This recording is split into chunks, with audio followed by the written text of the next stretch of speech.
say, well, sorry, Elon, it's because of you. So it's on you. Sorry, you still have to buy it at the same price. Right? This episode is powered by STG Corporate and Commercial Law. So imagine selling your company for $25 million. Nice. And then 6 months later, you get a claim of $15 million just because the buyer thought, well, this is not what you promised me. Or maybe you're buying a profitable company for $10 million only to realize, there was no necessary inventories, and now you have to put in $4 more million the first 12 months just to avoid bankruptcy. Ouch.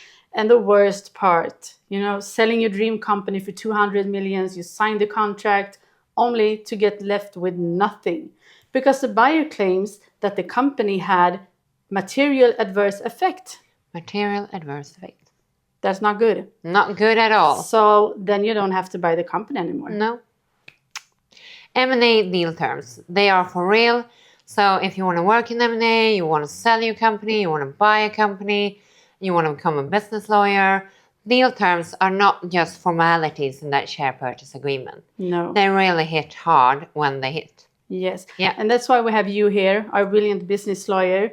You're going to take us through the key terms so we know who walks away with what in an M&A deal. So let's start. And trust me, knowing these will strengthen your position in the negotiations. Yeah. And not knowing them, you might be fooled, forced, or just caught off guard, signing something that really, really makes it so that you might lose the deal or you might get a claim against you, what have you. We do not want that to happen. No. So what are we going to talk about today? Conditions to closing. Oof, this sounds so exciting. Yeah. So let's kick it off. Yeah. So we talked about it again, right? Yeah. We have the timeline. I'm not going to paint it all. Here is the term sheet, due diligence, I as the buyer investigate company, signing, and we talked about signing and closing not being the same thing typically. Yes. And then we have here, and here we have closing, and here we have post-closing. Now, who owns the company between term sheet and signing? The seller? Yes. Who owns the company between signing and closing? It's the seller too. Yeah. Here, seller. Here, buyer, right? Yep. So we talked about signing and closing not happening at the same time because we have some things to fix. Mm-hmm. And sometimes you're not even really sure if you can close.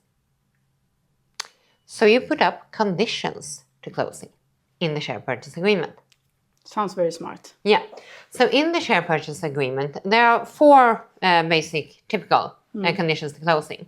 They can be commercial, financial, regulatory, and governance, company law issues like approval from shareholders. So 4 types really. And then there can be anything. It's up to your creativity. You as the seller will typically want deal certainty. So you want as few conditions to closing as possible. Of course. And in particular, you do not want the subjective ones like material adverse effect. I as the buyer want flexibility. If something happens between signing and closing, I want to walk away right. Mm-hmm. So I say that if one of the conditions to closing has not been met, I get to walk away, no break fee, no nothing, bye-bye. That sounds very brilliant. Very dramatic, right? Very dramatic. So that's why the conditions to closing are heavily negotiated. And you really need to understand them, to understand what risk exposure. So if we take finance, it might be that I as the buyer, I need to ensure if I'm a private equity fund and the final leverage financing. Yeah. And I cannot do that until I have a signed SPA to come with to my financial institute, to credit lender, right? Yeah. So that can be one. There's not much to say about, right? No. You as the seller might want to include like best reasonable effort. Yeah. So I might just want, well, if I don't get finance, it's off. And you might say, well, you need to use best reasonable efforts to get finance. So you cannot use this as an excuse, right? No. You forgot to send in the papers does not mean that the condition to closing is not met. Come on, right? Okay. Yeah. So finance. Regulatory, of course, anti-competition. That's something we can't control. If we need to submit, we need to file, right? And FDI approval, foreign direct investments, that can be an issue that you need to do. So that's often outside of the buyer and seller's control. But with anti-competition, you can also say that come hell or high water. That means that me as the buyer, you might force me to do whatever it takes to get the okay from the competent authority. So that can mean that they say, sorry, you cannot buy this company. You have too big a market size already, but if you sell company 1, 2, and 3, then you can buy Ida's company.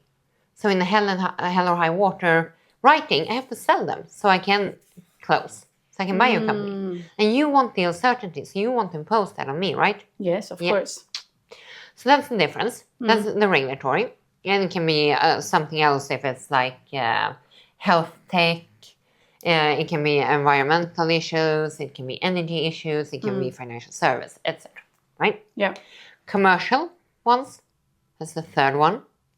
So it can be that key contracts for you as the seller will have change of control clauses. That means that the company cannot change hands without some kind of consequence. Maybe the other party can tear the contract up. Maybe there will be a penalty fee.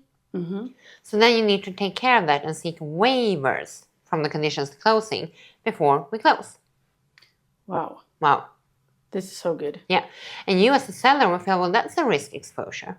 What if I ask for a waiver and they get pissed and I get problems with my contracts and I cannot get 1 of 10 waivers and I lost the other contracts or something? And you say, well, it's a material adverse effect. Sorry. I go. Bad. Bye. Then you messed up your business and you have no deal. Oh, catastrophe. Yeah, so you really need to be careful about the design of the conditions to closing. Yeah. How they are worded. And if you have a MEC clause, like you mentioned in the beginning, material adverse effect, you want carve-outs. Like if I have seeked certain waivers, etc., then you can no longer use that clause, the material MEC, the material adverse effect. Or we can say that it does not apply for any reasons that pertain to me as the buyer identity. Like when Elon Musk wanted to buy Tesla and everybody quit, it was due to him being Elon Musk. Well, then if you have a Mac, he can say, well, I don't want to buy it. Now I have no key employees. But if you have a Mac with a carve-out about the buyer identity, then you as the seller will say, well, sorry, Elon, it's because of you. So it's on you. Sorry, you still have to buy it at the same price. Right? So we're really talking money here. We do really talking money. Yeah. And the final one is if you need a shareholder approval or something like that. Okay. Yeah. Then you need to seek that. So that can also be a bit of a nervousness around. Yeah, it can. So remember this, conditions to closing. Yeah. And the aim is always, if you sign, you close. So you want that deal certainty, in particular, you as a seller. Conditions to closing, keep them tight, keep them very clear. Yeah. Yeah. Thank you so much for explaining this. Thank you. Remember, this is not legal advice, it's knowledge sharing, as always on this channel. As always. And be a rock star, like and subscribe to our channel, share with your friends and people in your businesses, because this is a must-know in M&A deals. Indeed. Thank you so much for today. Thank you. Hej då! Hej då! This episode is powered by STG Corporate and Commercial Law.